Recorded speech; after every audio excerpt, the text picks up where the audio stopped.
సడివాణి ప్రియా నన్నే చేరుకోమా, శృతి మించుతోంది దాహం, ఒక పాన్పుపై పవళిద్దా.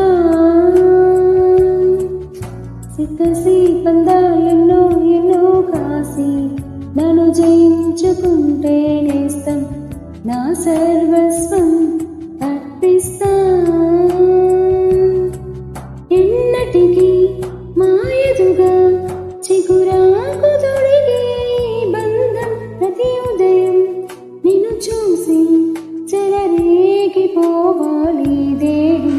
మనోహర హృదయముని ఓ మధువనిగా మలిచినానంట సుధాకర, అతేడలని ఓ తుమ్మెదవై తాగి పొమ్మంట.